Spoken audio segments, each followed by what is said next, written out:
Buenos días. En esta oportunidad vamos a tratar acerca del tema del análisis económico, en el curso de Economía General en la Universidad Nacional Agraria La Molina. El profesor a cargo es Ramón Díez y los integrantes son Noriega Solano, Valencia Reyes, Quispe Ochoa y Gosgot León. Como el primer punto a tratar, vamos a hablar acerca de las causas de la inflación y el BCRP, Banco Central de Reserva del Perú. Vamos a empezar definiendo lo que es la inflación. Es un incremento generalizado y continuo de los precios, lo que equivale a la desvalorización de la moneda con consecuencias negativas en la actividad económica y en el bienestar de la población. La tasa de inflación se mide con el índice de precios de consumidor. Tenemos como causas de la inflación muchas, pero vamos a mencionar cuatro que son las principales, las cuales son la demanda, la inflación autoconstruida, la política fiscal expansiva y los aumentos de los costos de las empresas. La demanda. Es un escenario donde la demanda de productos empieza a superar a la oferta. Los consumidores tienden a comprar una mayor cantidad de la que pueden producir y ofrecer las empresas. Por ello, los precios de los bienes empiezan a subir. Aquí tenemos lo que es un recorte periodístico de este año elaborado por el diario Gestión, el cual tiene como título la tasa de inflación anual llegó a 2,7% en el mes de enero. Los aumentos de los precios con mayor contribución a la inflación del mes fueron la carne de pollo, las legumbres y el gas. Luego tenemos los aumentos de los costos de las empresas. Se produce cuando se incrementan los costes de la producción, ocasionando una subida en los precios del bien o servicio. Este hecho es producido por diferentes factores que provocan un impacto fuerte en la empresa, provocando una subida de precio para compensar pues dicha subida. Inflación autoconstruida. Esto es causado por especulaciones. Estos ocasionan paulatinamente una subida de precios provocando una inflación autoconstruida, que tiene como principal objetivo evitar en un inicio que se produzca una subida de precios de manera brusca e inesperada, pero lo que ocurre es lo contrario, trayendo consigo lo que son consecuencias. Y por último, tenemos la política fiscal expansiva.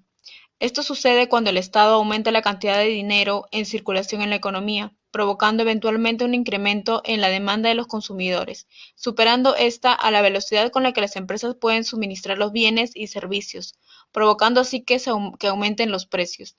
Aquí también tenemos un recorte periodístico por el diario Gestión, el cual tiene como título El Banco Central de Reserva seguirá teniendo espacio para mantener postura monetaria expansiva. Aquí tenemos lo que es un dato estadístico, el cual muestra la evolución anual de la tasa de inflación en Perú desde el 2015 hasta el 2025, en donde podemos observar que en el año 2016 fue el máximo, que fue de 3,59%, y el mínimo fue en el 2018, que fue de 1,32%. Y se espera o se estima que durante los años posteriores pueda tener un 2%.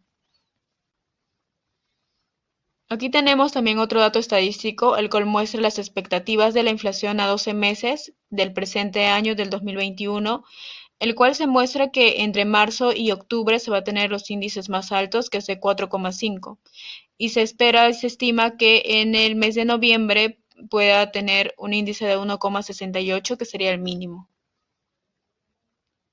El Banco Central de Reserva del Perú. El BCRP es el encargado de mantener la estabilidad monetaria en el país, analizando y evaluando datos estadísticos. Cumplen las siguientes funciones: regula la moneda y el crédito del sistema financiero, administra las reservas internacionales a su cargo y emite billetes y monedas e informa periódicamente al país sobre las finanzas nacionales. Ahora vamos con la parte de desempleo y el crecimiento del país. Vamos a ver cómo es que estos dos factores se llegan a relacionar. Primero tenemos que saber qué cosa es el desempleo. Y bueno, el desempleo es una situación de uno o varios individuos que forman parte de la población en edad de trabajar y con disposición a hacerlo, pero que no tienen una ocupación remunerada o una actividad económica. Para encontrarte en una situación de desempleo, se deben cumplir ciertas características.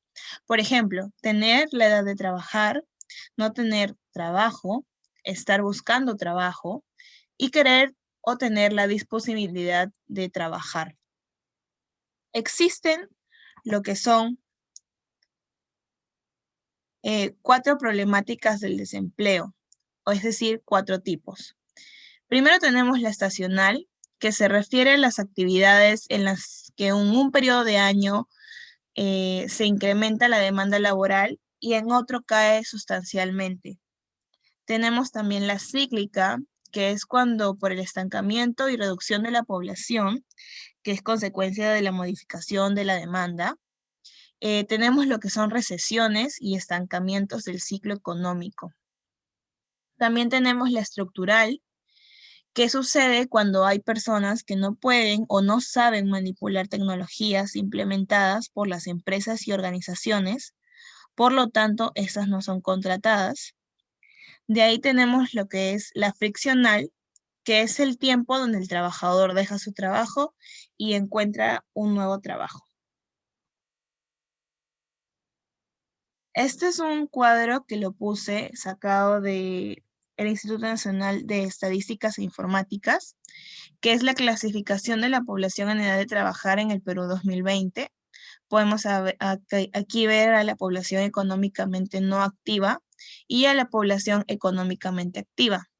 Aquí podemos observar cuáles son las tasas de personas que no están trabajando, las personas que están subempleadas, las que tienen un empleo adecuado, las que son cesantes y aspirantes, ¿no? Digamos. Bueno, el desempleo se mide con una tasa, dividiendo el número de personas desempleadas con la población total activa. Cabe también mencionar que existe un principio denominado tasa natural de desempleo, que hace referencia a que en cualquier economía siempre habrá desempleo. Este cuadro fue una elaboración propia con los datos sacados del INEI. Es una tasa de desempleo del Perú desde el 2015 hasta el 2020. Como han visto, en los años anteriores la tasa siempre se ha ido manteniendo en un rango de 6, ya sea subiendo, bajando, pero mínimamente. Y en el 2020, ya se sabe, a consecuencia de la pandemia del COVID, esta tasa se ha prácticamente duplicado y hasta un poco más, lo cual es una pérdida, ¿no?, para el Perú. Ahora vamos a ver lo que son las causas. Bueno, el primero es el funcionamiento del mercado de trabajo. Tenemos lo que son ofertantes y oferentes. Y existen casos en donde no se da una ocupación óptima con el salario óptimo en el mercado de trabajo. De ahí también tenemos lo que es el nivel de demanda agregada, que es un periodo de tiempo, una cantidad de bienes y servicios que requieren consumidores de un país, ¿no? También tenemos lo que es la experiencia laboral. Muchas empresas hoy en día te piden una experiencia laboral para poder contratarte y esto no les permite a los jóvenes que recién salen a trabajar adquirir buenos puestos de trabajo. Y también tenemos lo que es el proceso tecnológico, que es lo que más hemos visto en esta pandemia, ¿no? Que prácticamente profesores, eh, trabajadores han tenido que ir aprendiendo a usar todo lo que tenga que ver con la internet, plataformas virtuales, para así poder hacer sus trabajos. Me gustaría acá destacar una noticia que es, que es de editorial periodístico sobre la precariedad laboral, en donde hablaban, ¿no?, que para las contrataciones se reactiven no será suficiente con los efectos positivos de un sector o dos, sino del conjunto de la economía, que es un plan que se tiene que dar para tener beneficios. Bueno, ahorita vamos a hablar un poco sobre el análisis sobre el desempleo y el crecimiento del país. El crecimiento del país lo podemos relacionar con el desempleo, ya que causa un bajo crecimiento económico en contraste con un alto crecimiento en la población económicamente activa. También implica a la generación a una brecha entre el número de personas buscando emplearse y el número de posiciones a ocupar. También podemos hablar sobre la ley de Okun, la cual establece que para un correcto crecimiento del país debemos llevar una relación entre los cambios en la tasa de desempleo y el crecimiento de una economía. Si hay una alta tasa de desempleo, no aumentará el PBI ni tampoco ayudará al crecimiento del país. Podemos hablar sobre la relación que existe entre el desempleo y la inflación también en la curva de Phillips, donde dice que cuando tenemos una tasa de inflación alta, la de desempleo es baja y viceversa. Esto se da siempre a corto plazo.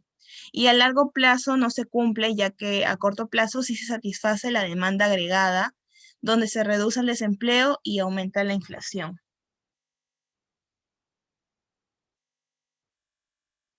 Bueno, acá también puse unas noticias acerca del desempleo en el Perú del 2020 al 2021, que es prácticamente en el estadio de pandemia que llevamos.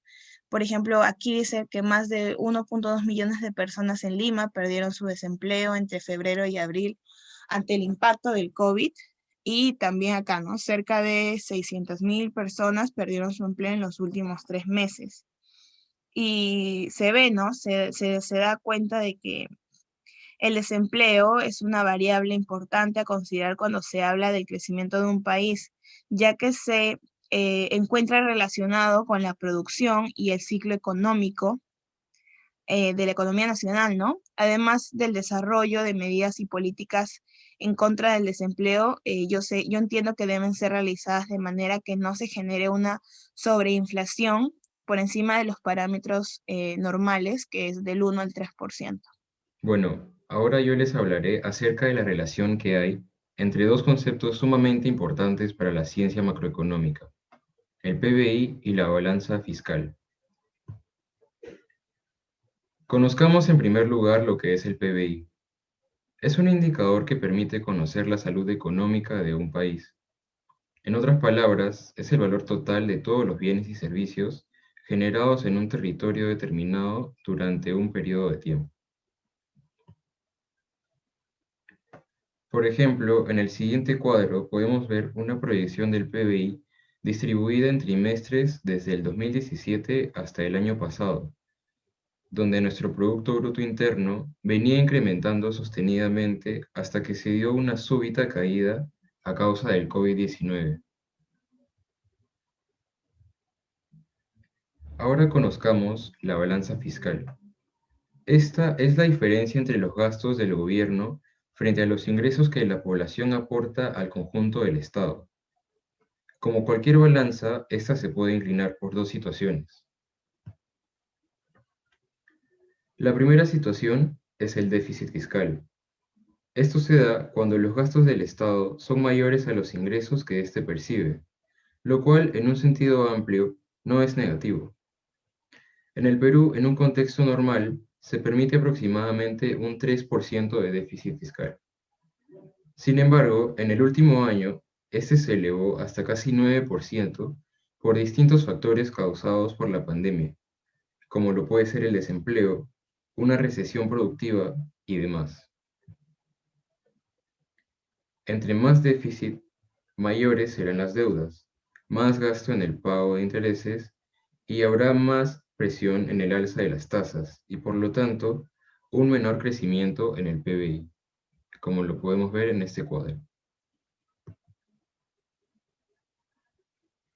La segunda situación es contraria a la primera y se le denomina superávit fiscal, debido a que las transacciones que implican una entrada de divisas, ya sean exportaciones de bienes o servicios, ingresos de capital, tributos, etc., superan a las transacciones que implican una salida de divisas. Por ejemplo, en este recorte podemos ver cómo en el 2019 atravesábamos por un auge económico, el cual se vio reflejado en el aumento de nuestro superávit fiscal. Exportaciones en el Perú. Debemos saber que la exportación es cualquier bienes o servicios nacionales de un país enviados a otra parte del mundo con propósitos comerciales. ¿Está bien?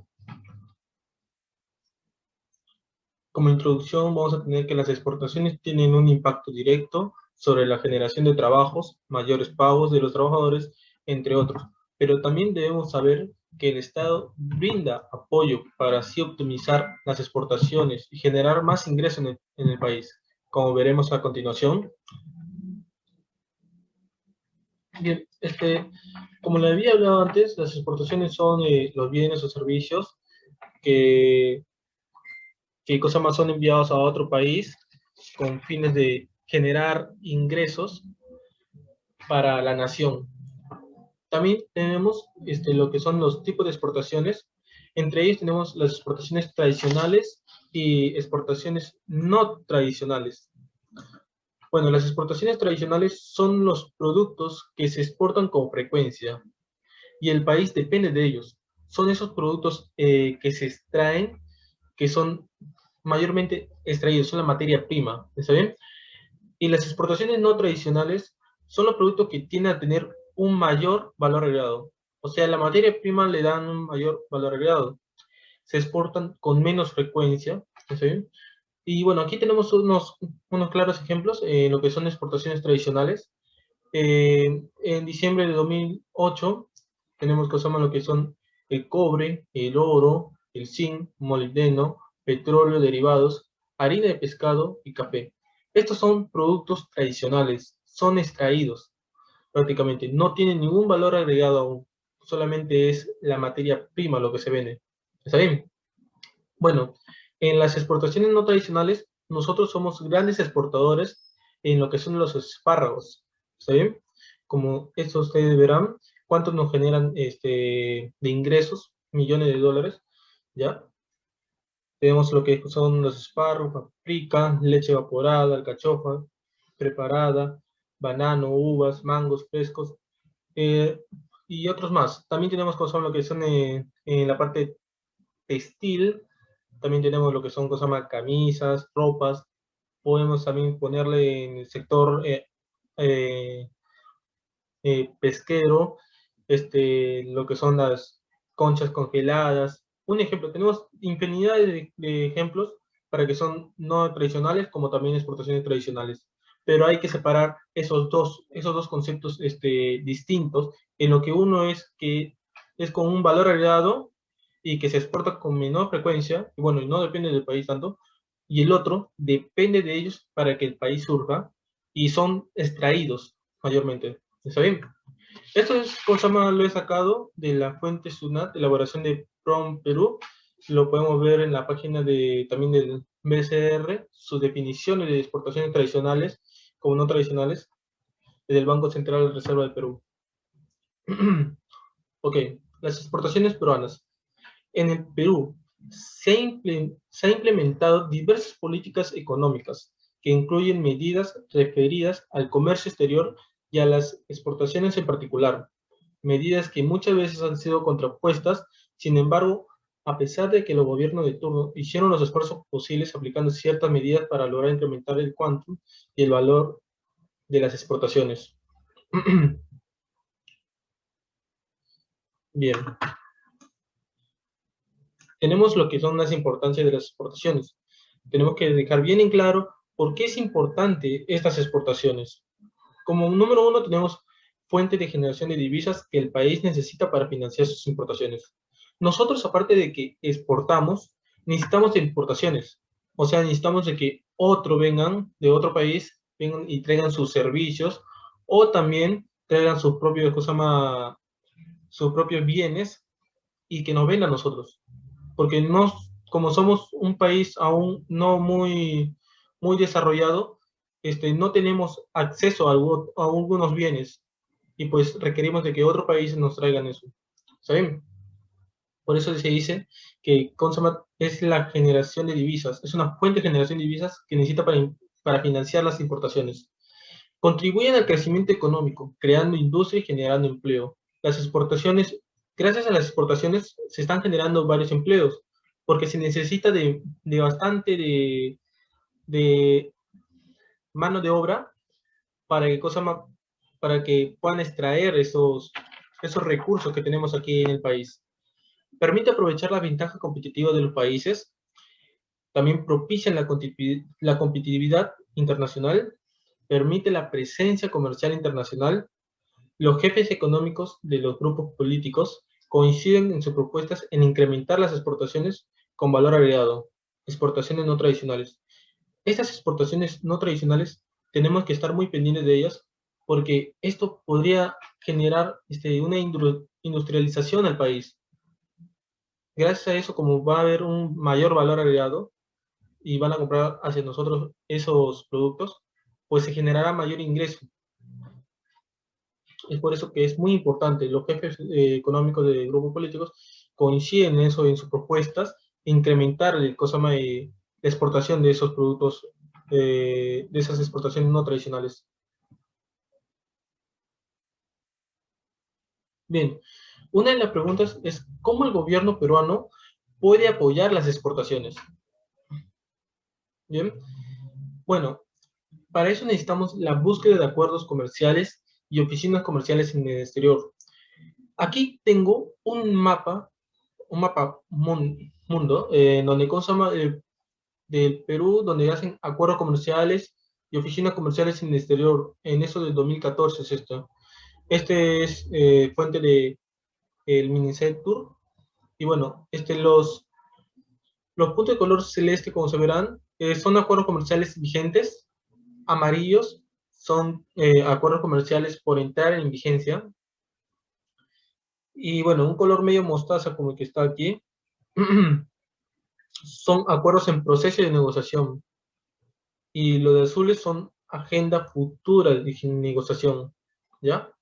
También tenemos los puntos aquí, como estos, que hablan sobre las oficinas comerciales del Perú, incorporadas al Minicetour al 2012, habla de oficinas comerciales del Perú implementadas en 2013, oficina comercial del Perú implementada en 2014, que están desplegados por todo el mundo.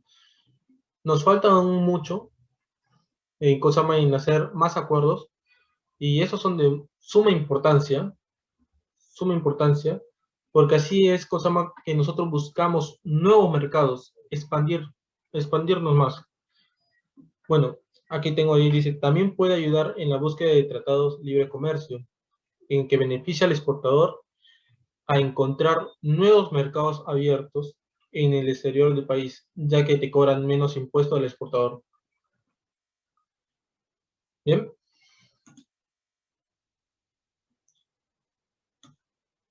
Bueno, otra manera más que ayuda el gobierno a lo que son las exportaciones es